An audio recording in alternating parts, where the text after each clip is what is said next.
Hello and welcome to Freedom News, the news you can use to help keep Canada free. Andrew Scheer just made a really fascinating speech today on his plans for Canada as Prime Minister, a speech which I personally am dubbing his Make Canada Great Again speech. I simply have the English version, seeing as this is primarily an English-speaking channel. I will, of course, provide the link to his full video that has French and English both. You can feel free to watch that if you're so inclined. Hope you enjoy. Ladies and gentlemen, in a relatively short period of time, the world has become a very different place. Shortly after Justin Trudeau became Prime Minister in 2015, he proclaimed, quote, "Canada is back." Now, this was widely and rightly criticized at the time. Our armed forces had just spent a decade in Afghanistan, and we were at the moment he spoke those words, fighting against genocidal terrorists in Iraq and Syria.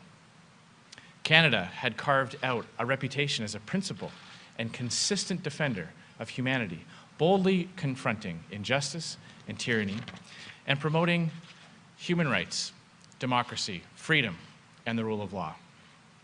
Canada had, in fact, not gone anywhere. And the profound arrogance of Mr. Trudeau's words foreshadowed how the new Prime Minister would conduct Canada's foreign affairs, with style over substance.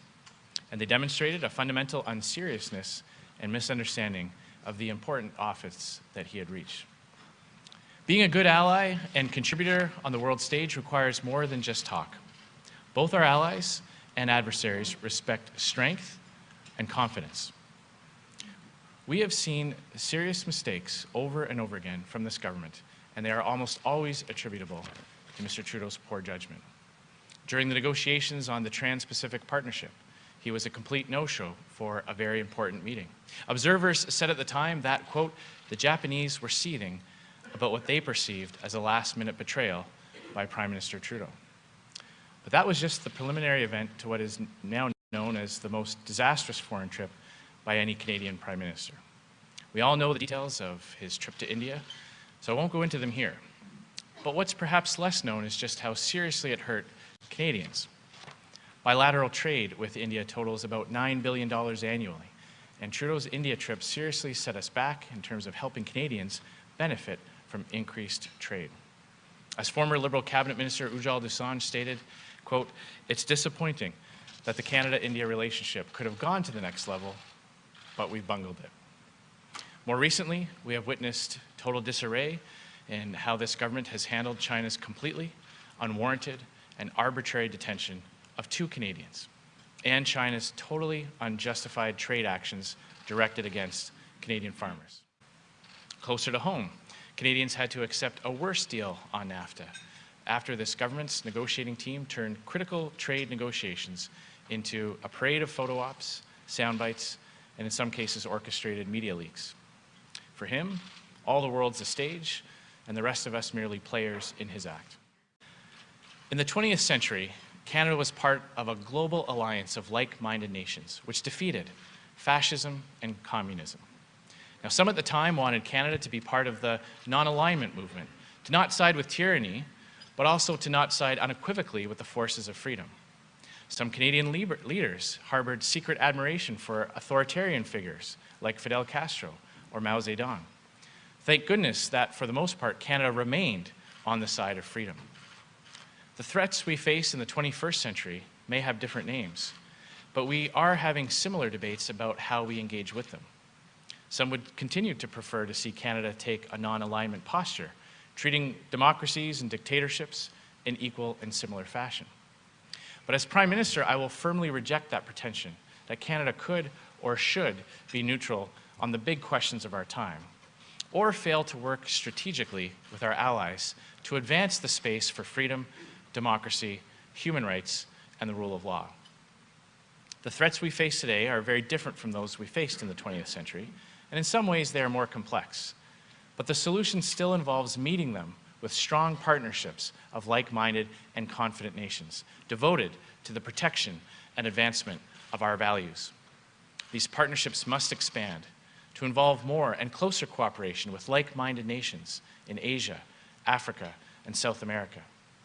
Canada's participation in this vital work of expanding the sphere of democracy and expanding cooperation among democracies is indispensable.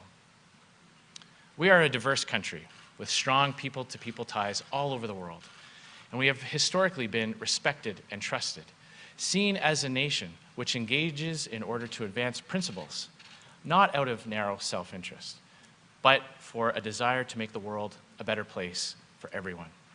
Now, we lack the baggage inevitably associated with superpower status, and we do not have a colonial history beyond our own borders. And we are a member of all the most important international organizations. We can play a vital leadership role building the new international political infrastructure for the advancement of freedom and human rights in the 21st century. In the 21st century, some politicians want Canada to be the referee. I want Canada to be on the starting line. At this point, I'd like to drill down a bit further on some of the threats we face. Obviously, there are many issues facing the world that Canada needs to approach with global cooperation. Issues such as climate change cannot be tackled by one country acting alone. Canada must continue to work with international allies across the world, those that are willing to take up the heavy responsibility of ensuring that we pass on a planet cleaner and greener than the one we inherited. Those are things I will address as well in my upcoming speech on our environmental plan. I look forward more to expanding on that. But I wanted to address it today in the context of foreign affairs because it is an issue that does truly need global cooperation. In today's geopolitical climate, there are some clear threats to Canada's place in the world. The rise of China, the reemergence of Russia's Cold War mentality, and states who export terrorism and extremism are just some of the foreign threats to Canadian security and prosperity in the 21st century. With respect to China, first and foremost, conservatives celebrate the contribution of Chinese Canadians, many of whom came here precisely to leave behind the political system they face at home. And we recognize that the government of China does not represent its people, and that is, in fact, the precise problem. Canada should engage with the Chinese government, but engage in a way that seeks to advance our values and our interests.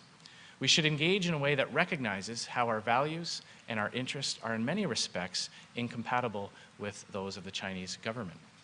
For decades now, many in Canada have looked to China as a way of diversifying our export markets.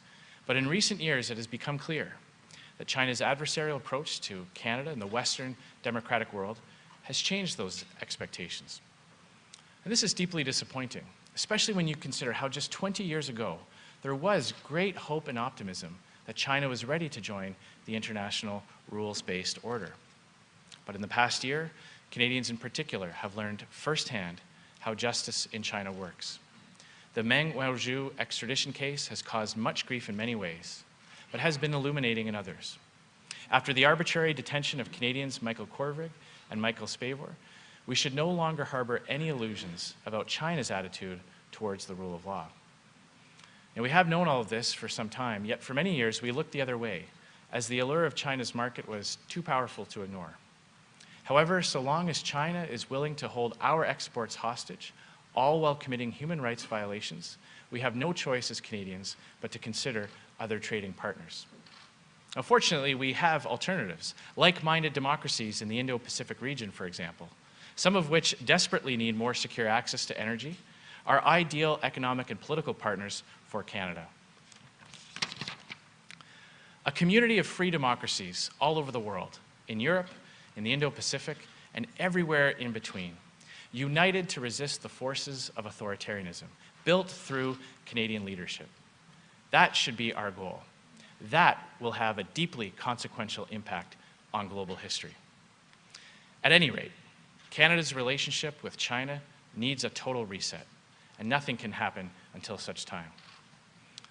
Although China is a primary and certainly the strongest propagator of authoritarian values, Russia also remains a very serious threat. Vladimir Putin cannot be allowed to act with impunity when it comes to his military adventurism. While today he is occupying Ukraine, tomorrow it could be Canada's Arctic waters. But it isn't just in Ukraine where Vladimir Putin has reasserted Russia's Cold War posture. Russia has supported Iran, and together they have been the main sources of disruption and despair in the Middle East. Putin has been forthright when it comes to propping up Bashar al-Assad in Syria. And along with Putin, the Iranian regime must be held accountable for its state-sanctioned sponsorship of terror and the constant threat it poses to its own people, its neighbors, and to Israel, Canada's foremost friend in the Middle East. And I've been so inspired by the courage of the Iranian people who have continuously shown a willingness to stand up to their own government. Canada must do all we can to ensure that the people of Iran soon enjoy the same freedoms that we enjoy, that they are successful in ridding the world of the evil that their government represents. To stand up for pluralism and democracy, Canada must renew our support for Israel and its inherent right to defend itself. Terrorist groups like Hamas and Hezbollah have absolutely no interest in peace. And since their inception, the leaders of Hamas have been trying to destroy Israel. When Israel gives them the concrete they need to build hospitals and schools, Hamas instead builds tunnels to kill civilians. When the world gives Hamas money to feed the Palestinian people, Hamas buys rockets to indiscriminately target Israelis. The reality of the Middle East is this: if Israel's enemies were to lay down their arms tomorrow, there would be peace.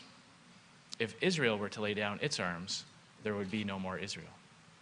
And this is why it is disappointing to me that the current government has abandoned Canada's principled support for Israel in abstaining in key votes in the United Nations.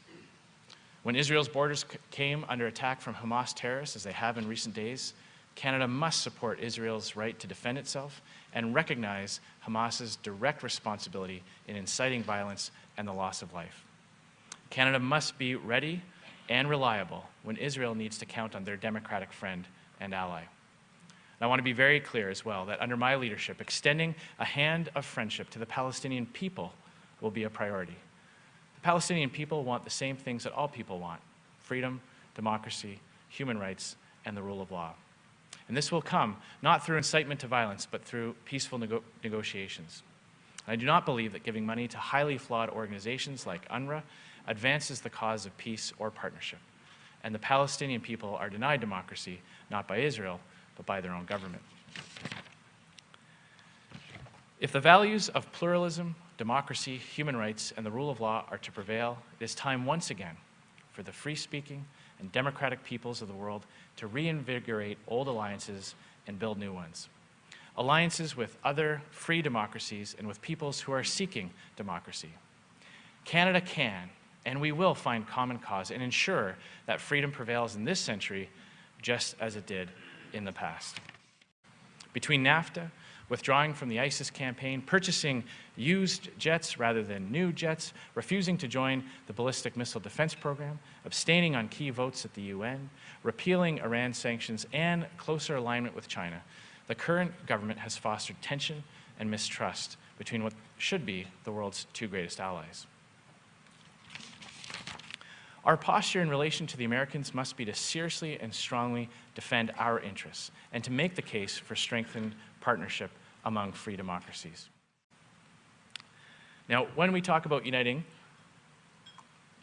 the world's democracy, when we talk about trade, particularly free trade, has to be at the center of our approach. No other party in Canada has as strong a record on the protection and promotion of free trade than Canada's Conservatives. It was Prime Minister Brian Mulroney who initiated free trade with the United States, initiated NAFTA, and delivered the incredible prosperity that followed. Former Prime Minister Stephen Harper initiated and concluded free trade negotiations with over 50 countries. Economic freedom, the freedom to choose, to buy and sell freely, the freedom to succeed or fail based on those choices, has been essential to our national success and prosperity and to the success of like-minded partners. The benefits of free trade are obvious. Aside from the economic prosperity that follows when people are allowed to exchange freely, it is a simple fact that free trading nations don't go to war with each other. But free trade cannot come without trust. Free trade with countries like China will only be possible when China embraces a functioning rule of law system, when judicial processes which are supposed to guarantee equal market access are no longer subject to control by the government. It's critical to note that we bled and died alongside Americans during 2 world wars and in Korea, and stood shoulder to shoulder with them against the Soviet Union during the Cold War. And it still took decades before a free trade agreement was ever signed. First comes trust, then comes trade. We may yet get there with China, but given the events of the last few months, it's clear that we are a long ways off. If Canada is going to truly make a difference, we also have to bring more to the table. Having a principled foreign policy is meaningless if you don't have a strong and agile defense policy to back that up. And to that end, we must renew our support for the Canadian Armed Forces. As Prime Minister, I will never forget that ours is the nation that bravely conquered Vimy Ridge, that made the ultimate sacrifice on Juno Beach, that held the line at the Battle of Kapyong in Korea, and helped deliver the people of Afghanistan from the Taliban. The sacrifices made then by so many Canadians and our allies gifted us the modern world we all too often take for granted. And that is why I believe those who seek to lead this great nation need to be frank and open about the threats we face, the challenges we must overcome, and articulate a plan of how to do that. The serving men and women in the Canadian Armed Forces are the best in the world at what they do, but they are often underserved. While successive governments have promised improvements, sometimes domestic politics and the political cycle get in the way of delivering for our troops. As a country, we must acquire the capabilities that are needed to protect Canada while contributing to global peace and security in the decades ahead. Military procurement in Canada is hyper-politicized to our detriment. In the United States and Australia, as just 2 examples, there is greater consensus when it comes to the national defense, and at the end of the day, big projects are allowed to move forward. That is not the case in Canada. By playing politics with these matters, political parties have diminished the important responsibility to adequately and expediently equip the armed forces. Further, to address the increasing threat to our Arctic sovereignty posed by Russia, China, and others, we must reinforce Canada's standing as a maritime nation. The Canadian Armed Forces must adapt to the changing realities of cyber warfare, particularly in terms of its personnel and organization. Canada already has a world-class tech sector, especially when it comes to cybersecurity, but it is often untapped. Canada must act to get industry and government on the same page when it comes to protecting Canada's information technology infrastructure. We must modernize cyber procurement in Canada and better align the capabilities of our industry to meet global demand. Now, as Prime Minister, I intend to be forthright with Canadians about the threats we face. I will reinvigorate Canada's role in the alliances we share with our democratic allies. This includes existing alliances like NORAD, NATO, the Commonwealth, La Francophonie, and the Five Eyes. But it will also include greater overtures to India and Japan. I will find a way for Canada to be relevant factors in the domestic affairs of our allies in a world where the sentiments of self-interest are on the rise. We see this happening in many, many countries where domestic political movements force a change in that country's foreign policy with a greater focus on that country's own self-interest. So Canada must do everything we can to factor in even more in that domestic calculation. We have to be as important as ever before to ensure that our allies are with us when we face challenges around the world. We also have to fight against the growing sentiment of protectionism that comes along with some of these movements. And I will reject that sense of putting up trade barriers and relentlessly pursue new efforts to increase trade and find new markets for Canadian goods in fast-growing economies like those found in Asia. I've already begun this important work with trade missions to India and the United Kingdom in the last 18 months. And I will also work with all parties in Parliament to depoliticize the military procurement process so that Canada isn't empty-handed when called upon. My vision for military procurement in Canada is to depoliticize it in such a way that all parties in the House of Commons have greater say on the front end of the decision-making process so that there can be greater ownership of the final result. That way, big ticket items that our armed forces genuinely need aren't subject to some of the political football games that happen during election times. I will also deal with China with eyes wide open.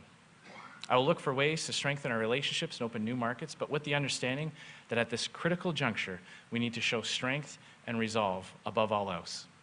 If this government isn't willing to stand up to China when 2 Canadians are unlawfully imprisoned and billions of dollars in trade is under attack, it never will. My goal is better relations. My goal is more economic opportunity. But that can only come after we make a stand, and I will.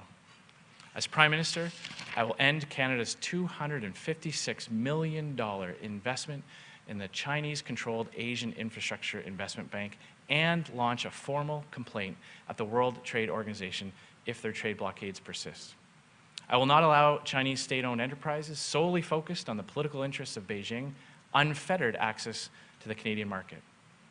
I will also renew Canada's historic support for Ukraine and take steps to help Ukraine secure its borders and defend its people. This will include expanding upon current missions to support Ukraine and providing Ukraine's military with the equipment they need to defend their borders. I will also push for Canadian leadership in a United Nations peacekeeping mission to secure those borders. I will immediately act to list Iran's Islamic Revolutionary Guard Corps as a terrorist entity, as well as make full use of the Magnitsky Law to punish Iran's worst human rights offenders. I will reopen the Office of Religious Freedom to stand up for religious minorities all around the world, and I will recognize the fact that Jerusalem is the capital of Israel. Finally, I will make sure Canada provides a counterbalance to Russia and China's burgeoning icebreaker fleets. While Russia and China are both developing and deploying nuclear icebreakers to patrol the Arctic, Canadian capacity is severely lacking. I will do more, a lot more, to show that we are an Arctic power. Above all, we must establish, without a doubt, everywhere in the world, that our sovereignty over the North is non-negotiable. The Arctic does not only belong to us, it is us, and that includes the Northwest Passage. I will build on the Canada-US tradition of joint military partnerships by starting talks with the Americans to join the Ballistic Missile Defense Program and modernize the NORAD alliance. I will act to select a new fighter jet through an open competition and to make sure that the new jets are interoperable with our American allies.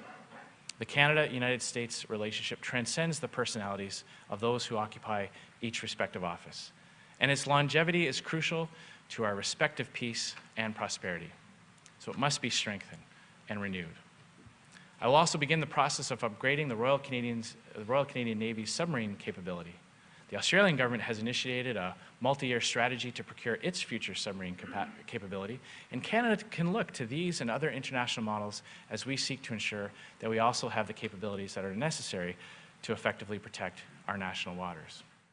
It's quite clear that when Canada uses its development capabilities, its programs to assist with international development, that when we align those with our Canadian domestic values, like on the subject of protecting religious minorities, ensuring the equality of women and girls, that not only do we get better results for that country, but we also contribute greatly to global peace and security. In 1943, Winston Churchill came to this very province to meet with Canada's allies, and he said, quote, "Here at the gateway of Canada, in mighty lands which have never known the totalitarian tyrannies of Hitler and Mussolini, the spirit of freedom has found a safe and abiding home." I believe this spirit of freedom is inherent to all human beings. Rights are not created by government. Government only recognizes rights, or it fails to. When governments believe that human rights are merely political creations, the results are painful and inevitable. The innermost wants, needs, and even thoughts of vulnerable individuals are suppressed by force. In the 20th century, liberty was confronted by the poisonous ideologies of communism and fascism. In the 21st century, while the threats to liberty may go by different names, they are no less insidious. Well, that's all I have for today. Like if you like, share, comment, and of course, subscribe. And remember, working together, we can help keep Canada free. Thank you, and have a good day.